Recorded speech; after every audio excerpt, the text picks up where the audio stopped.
YouTube, what is up? Y'all already know who it is, man. It's DTV, and I'm back with another banger. And today, I'm gonna be checking out Joey Diaz lying to mom at home on acid. But before we go any further, I need you to do me a solid. If you could drop a like and a comment on this video for the algorithm, I would greatly appreciate it. Listen, we are on the road to 100,000 subscribers, and we almost there. But I need your help. So if you're watching my content, enjoying my content, but you're not part of the family yet, we got to change that. So smash that subscribe button and hit the bell too. But are y'all ready for this one? Let's run it, baby. Let's get it. Let's go. Me and four other guys were gonna rip up 100 sheets of acid and listen to Led Zeppelin 2 and fucking see the devil. And we robbed the beer truck. We were snorting fucking crystal THC. We were going fucking deep into the murky waters. Damn, son. I'm your host, Roy Wood Jr., and I just read this whole book. Tell you the truth, Facebook was my idea. Zuckerberg cut me out. He's lost. The word prodigy loses all meaning after a while. I got Grammys. All right, let's get it, baby. Oh, not yet, not yet. What the hell? This episode is all about lies. His podcast is called The Church of What's Happening Now. Buckle up for Joey Diaz. The homie Joey, baby.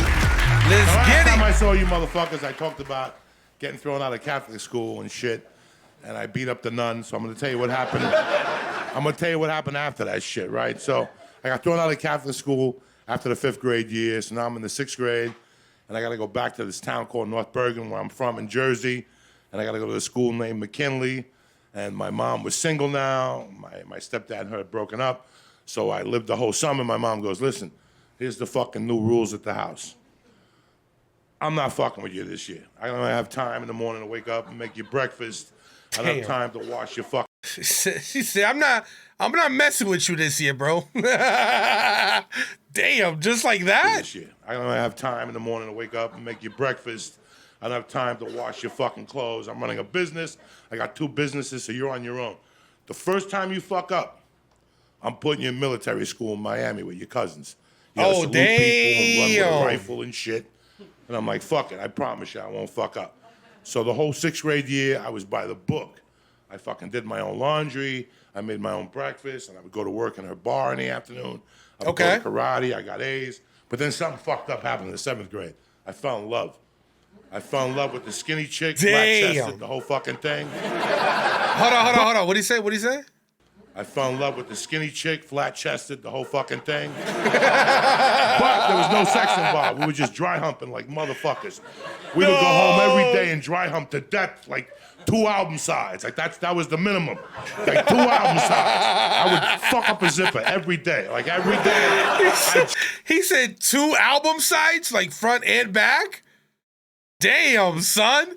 Committed to the game. Like 2 album sides. I would fuck up a zipper every day. Like every day, I dry hump my way, either her past her zipper or my zipper. There was no tits, there was no fingering, there was nothing. It was just straight on fucking dry humping. I fell in love. I got fucking consumed by dry humping. I stopped going to karate, I stopped going to fucking basketball. No! I stopped doing homework, and then she told me in February that if it all works out, at the end of the summer, we're gonna have sex. Who the fuck could focus? And you're gonna have sex the summer of your 7th grade. I was gonna have fucking sex. Shit. I was fired up. And then in June, she goes, you know what? I changed my mind. I want to keep my virginity to the 8th grade. I'm like, fuck. So I by that time, I was getting D's. Like, I had just flunked out of fucking school, and I had to go to summer school. Like, the dry humping had overpowered me.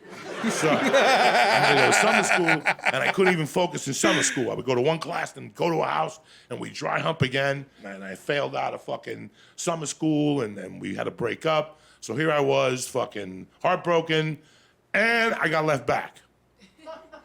So I got left. Son, what? So homie got dumped, had to go to summer school, and got held back? Damn, bro. That whole year was an L for homie. You feel me? Heartbroken, and I got left back. So I got left back for being a dumb fuck. She dumped me, and now I got dick in the 7th grade. So I couldn't tell my mom, guys, that I got left back. Like I had this trust thing going on with my mom that I didn't break her balls and she didn't break mine. I was by the book, so if I told I got left back, all that shit would change. Right. Monitoring me and shit. So I never told her I got left back. And 3 months became 6 months, and 6 months became 9 months. I would forge every fucking report card.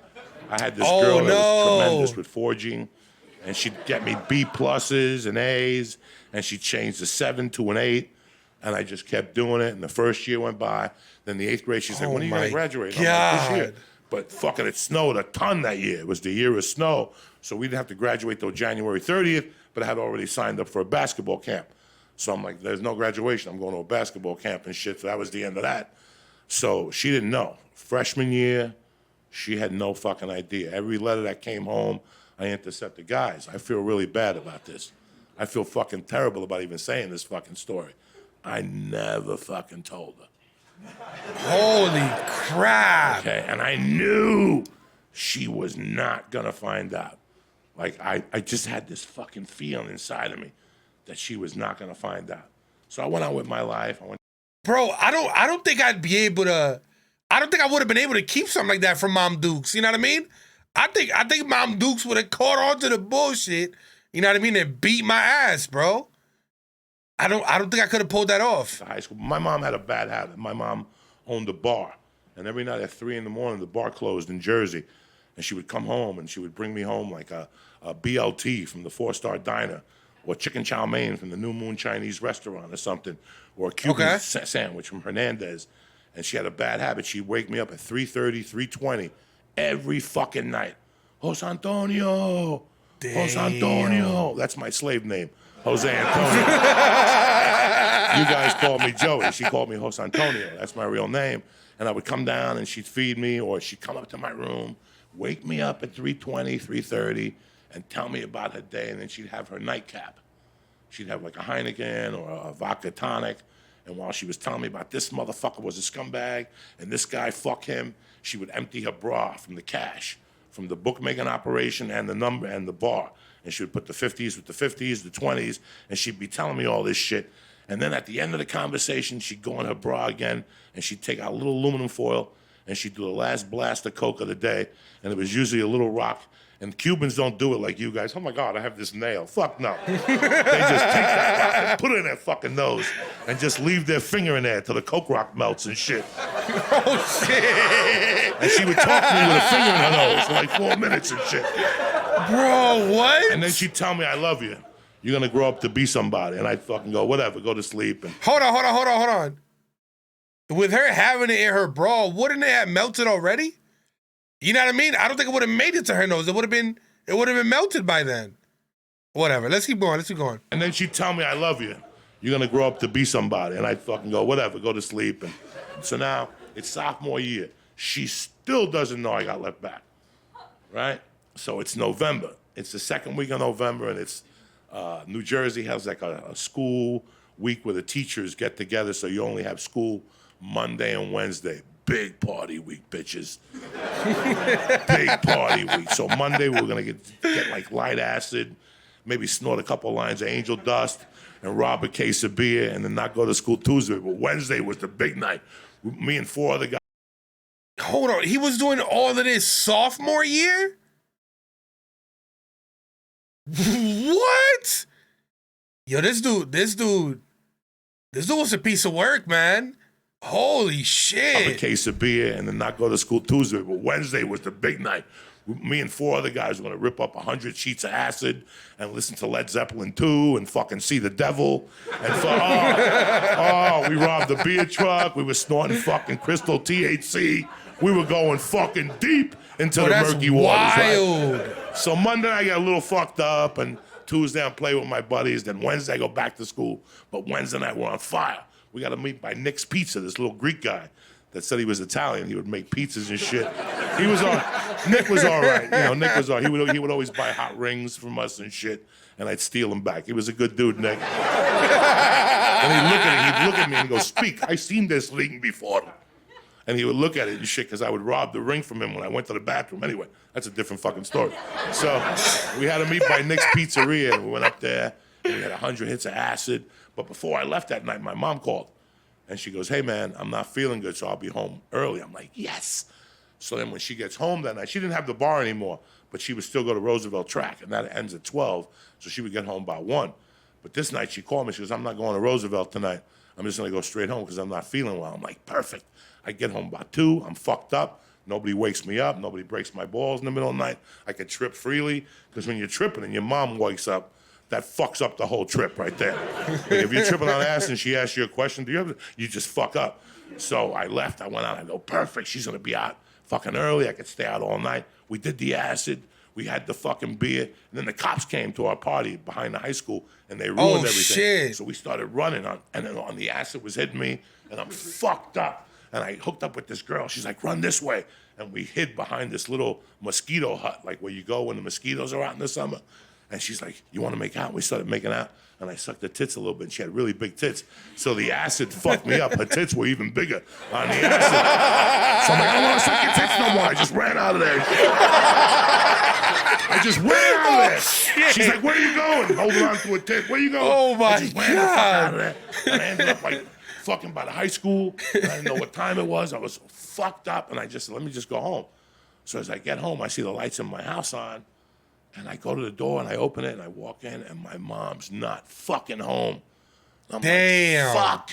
Blow. So I go to my bedroom and I put the hall light on because I was scared of ghosts.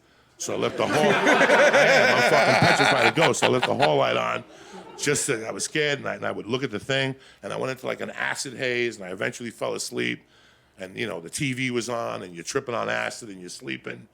And then I got up like at 3, and I looked at the door, and the light was still on. And then I went back into my acid haze, and I heard her calling me, Jose Antonio. I'm like, fuck that. I'm not going downstairs. I'm not hungry. The acid, you know, I'm not hungry, so why am I going to go downstairs? She's going to see that my eyes are dilated. Right, right. So she called my name a few more times, and I just played possum. And then I went back to sleep, and then I got up again a little while later, and the hallway light was off. So I said, it's safe. Let me go out there and piss. So I went out to my bathroom. I went to piss. When I went to piss, I seen her door was still open. And I'm like, fuck, I got to face her now. Damn. Yup. Here that I went to the bathroom. I go, fuck it, let me go downstairs. I heard the water on, like she was washing dishes or some shit. And I walked down the stairs real slowly. And when I went around the kitchen, I looked into the kitchen. I didn't see her by the dishes, but when I looked down, she was on the floor dead. Her arm was purple. Oh, I went over to her and shit. I touched her pulse. And I said, I fucking knew she would never find out I got left back. Oh, my God. Bro. You think I'm fucking kidding you? That's the first thing that came to my mind with my Oh, mother my on the floor. God. I'm like, she never found out I got left back. I fucking knew it. Then I dialed 911. I started crying like a pussy. That's a true fucking story. God. And that's why I don't lie today. That's the reason why I don't tell a lie today. Because I learned a valuable lesson. I lied and I spun like a Bernie Madoff type thing. Like for 4 years, it was like a fucking Wizard of Lies. Right, And it was my mother. And when I found her dead, she never found out I got left back. But that's the reason why I don't lie. That's my fucking story. Thank you. Yo, shit got dark real quick. Oh my God, bro. Like, I don't even know what to say at this point, bro. Like, I felt like an asshole laughing, you know what I mean? But that the punchline was funny. You feel me? But at the same time, it was super duper serious. You know what I mean? Wow, man. Wow. Listen, let me know in the comments what is next from Joey Diaz, and I get to it ASAP. P. R.I.P. to Mama Diaz, you know what I mean? That's terrible way to go. You know what, too? He heard her call him. What if he would have answered? What if he would have gotten up to go check on her? He might have been able to have saved her. You know what I mean? Wow. Or what if she didn't call him and that was just him tripping on the acid? You know what I mean? Yo, that's wild, bro. That's wild. Anyways, I'm going to end this video right here. If you made it to the very end, you the real MVP, baby. No cap. If you enjoyed this video, y'all know what to do. Make sure to like, comment, share, and subscribe. Thank you for watching, gang. I appreciate y'all. Love y'all. Peace.